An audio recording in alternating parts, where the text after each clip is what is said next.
Bonjour à toutes, bonjour à tous. J'ai le plaisir de vous retrouver pour l'annonce du 4e prix Moniteur de la construction 2020.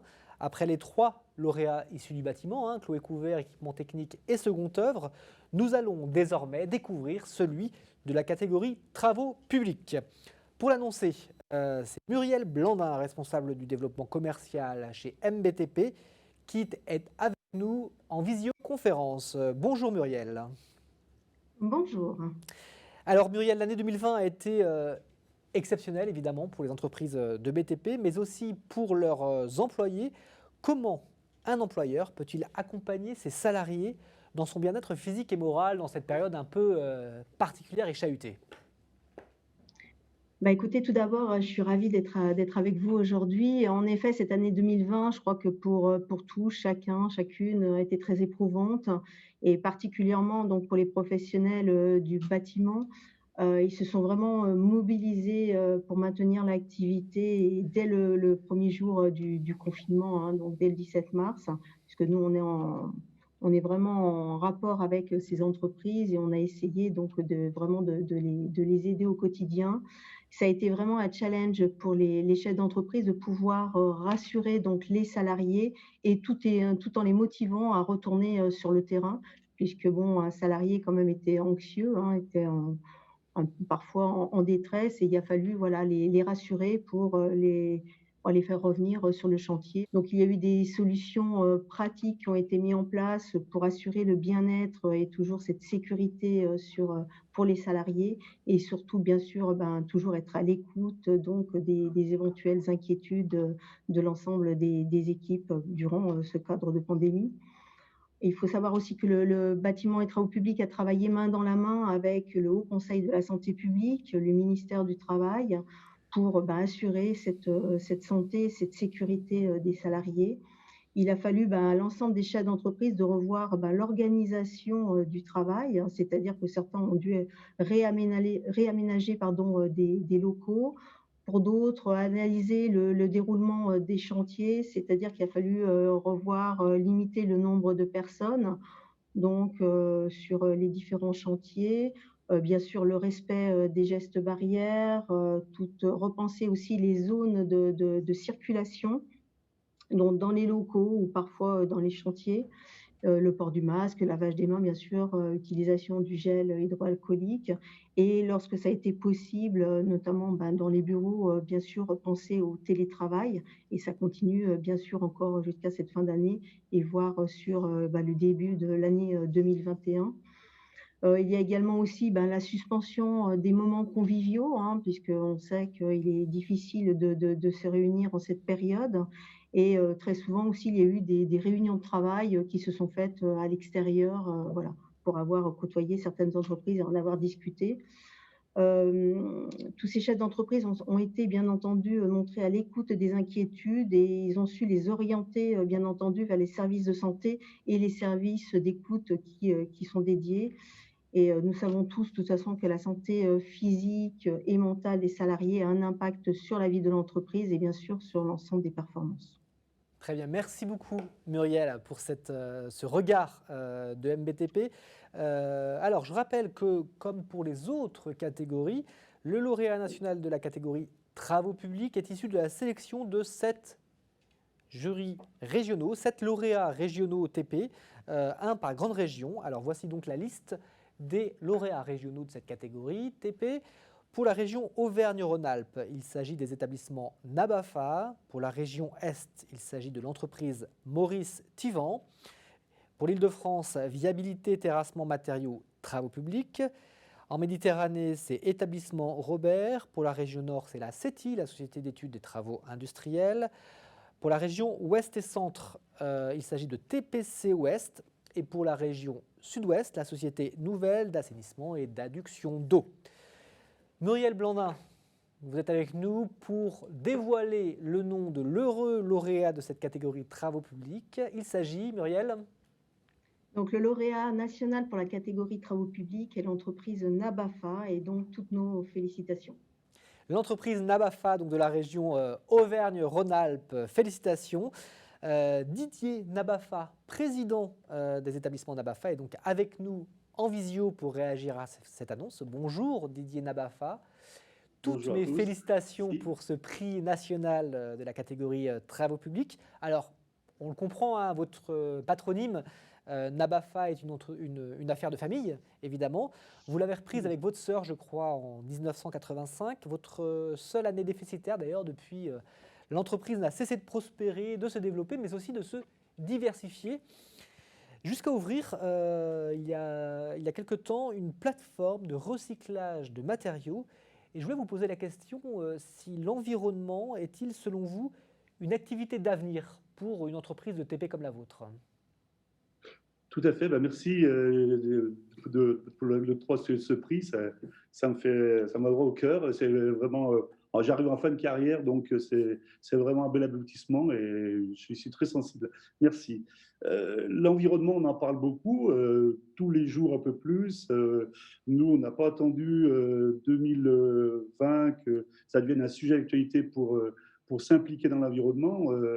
On habite une région qui est assez remarquable aux portes de Genève, sur le territoire français, au pied du Jura. On a donc un habitat qui est plutôt très apprécié et donc la volonté a toujours été, de nos élus et puis des gens qui l'occupent, d'essayer de le préserver. Donc pour préserver cet environnement, on a restreint, voire interdit toutes les carrières et gérer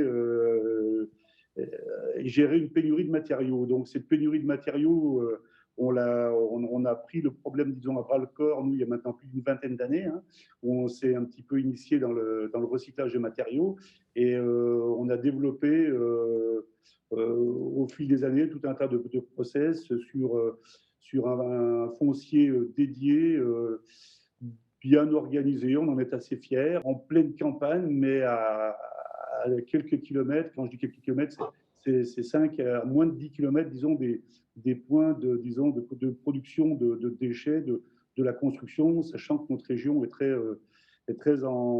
portée au niveau de la construction. Il y a une activité assez dynamique et on fait ça depuis 15 ans et on s'applique au quotidien pour essayer de faire toujours plus et toujours mieux. Et on a, en plus de cette plateforme de recyclage, ouvert une ISDI depuis maintenant 3 ans. C'est la seule ISDI du territoire pour un secteur de 100 000 habitants. Donc, on en est assez fiers aussi et ça fonctionne plutôt bien. Et on arrive aujourd'hui à faire pas mal d'activités avec un minimum de kilomètres avec nos camions. Et je crois qu'on parle de bilan carbone, de préservation de l'environnement. Je crois que malgré notre activité qui n'est pas forcément toujours vue d'un bon œil, on est je ne veux pas dire des champions, non, mais on fait ce qu'il faut au niveau de l'environnement. Voilà. Et on en est assez fiers. Vous l'avez évoqué, hein, vous êtes basé dans le Pays de Gex, donc c'est proche de la Suisse, dans le département de l'Ain. C'est un territoire effectivement très dynamique, hein, pour le BTP et qui vous permet de décrocher des chantiers de toute taille. Et je crois savoir que vous avez, par exemple, travaillé pour le CERN, donc c'est le Centre européen de recherche nucléaire. Est-ce que ce genre de chantier peut faire grandir une entreprise comme la vôtre ? Tout à fait. Bon, notre activité principale, c'est la construction, enfin les travaux publics pour la construction, pour la promotion, puisqu'actuellement c'est le secteur le plus porteur. Mais bon, on est, je dirais, de par un peu notre savoir-faire, on intervient dans plusieurs domaines, du terrassement, en passant par du petit génie civil. On intervient, on joue un peu les opportunistes et on a comme vos clients voisins de toute proximité le CERN, qui est un gros faiseur. Donc, il y a des investissements qui sont faits par passe, par période, disons, en fonction de certaines évolutions de la machine qui est le LHC.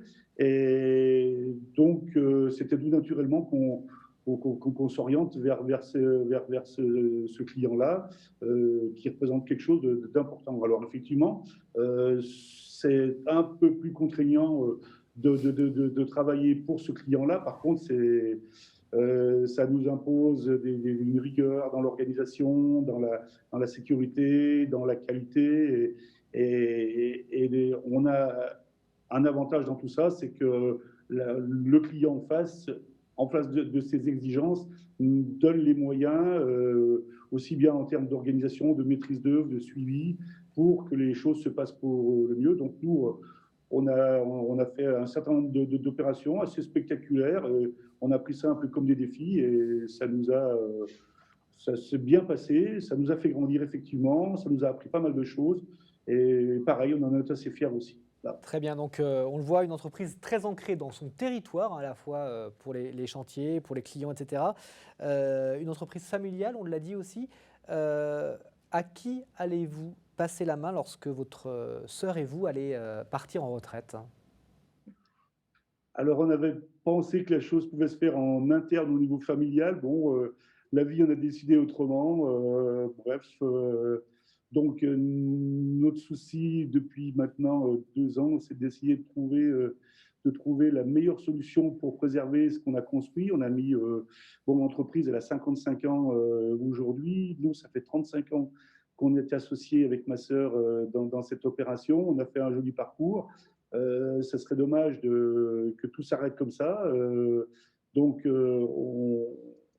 on a, de par notre implantation, comment dire, notre réputation et le parc de matériel dont on dispose, pas mal d'atouts à faire jouer, avec des pistes de développement importantes au niveau de l'environnement, du recyclage et puis pourquoi pas du TP aussi. Donc, on est en discussion pour essayer de pérenniser tout ça pour le mieux. Voilà. Dans l'intérêt des gens qui ont contribué à construire cette entreprise, parce on est deux cadres dirigeants, c'est vrai, mais bon, on a passé notre carrière avec des belles expériences, des belles rencontres au niveau de personnel qui sont ancrés dans l'entreprise et qui ont largement contribué aussi à faire ce qu'elle est devenue. Et là, il faut les remercier. Et pour ceux qui, eux, redémarrent leur carrière un peu plus dans cette entreprise, essayer de leur donner les mêmes perspectives d'évolution et d'avenir. Voilà. Très bien, merci beaucoup Didier Nabafa et longue vie donc aux établissements Nabafa.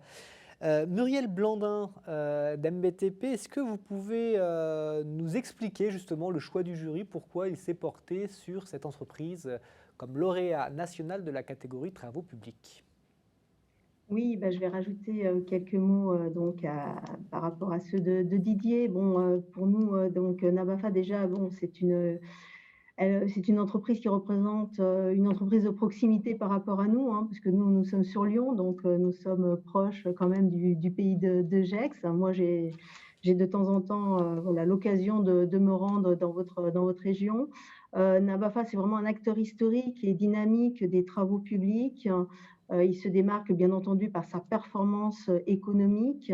Alors les activités sont nombreuses, en plus de cette activité de recyclage de matériaux, hein, on va rappeler que ça passe par les travaux de terrassement, les canalisations, les voiries, la démolition jusqu'au génie civil et peut-être que j'en oublie encore, hein, je n'ai pas toutes les données de votre activité.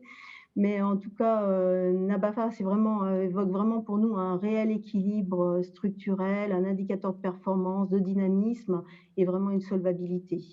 Et je voudrais souligner aussi, parce que bon, cette année, elle a été particulière, et donc il est important de souligner que Didier Nabafa a été très impliqué dans la partie prévention, puisque dès le premier confinement, il a créé des procédures strictes pour justement reprendre l'activité au sein de l'entreprise, puisqu'elle avait été contrainte, comme tout le secteur du BTP, à stopper l'activité du jour au lendemain. Il y a un guide de bonne pratique qui a été élaboré en interne pour redémarrer cette activité sans prendre de risques pour ses salariés, justement. Voilà, j'ai noté qu'il y avait aussi reprise des déplacements avec une personne par camion. Il y avait des tâches effectuées par petites équipes. Il y a eu des formations aussi pour informer l'ensemble des salariés de toutes ces consignes. Donc c'est vraiment un travail de prévention et d'écoute de la part de Didier Nabafa. Et également, bien sûr, Donc, bien sûr, expliquer toute la distribution des équipements de protection, gants, lunettes, gel hydroalcoolique, masques. Et c'est vraiment pour toutes ces performances globales, économiques et sociales, qu'on a décidé de saluer et de récompenser le travail de l'entreprise Nabafa. Très bien, merci beaucoup Voilà, Muriel Blandin. Je je vous rappelle que en vous êtes prie. responsable du développement Oui, commercial chez MBTP, la mutuelle tout à fait. partenaire de ces prix moniteurs de la construction. Je remercie également nos autres partenaires, hein, BTP Banque, Elisfer, KPMG, OPP BTP et la Fédération des SCOP du BTP. Retrouvez tous les lauréats de ces prix moniteurs de la construction 2020 en vidéo sur notre site lemoniteur.fr et sur papier dans le magazine de la semaine, Le Moniteur. Je vous souhaite à toutes et à tous une excellente journée. À très bientôt. Au revoir.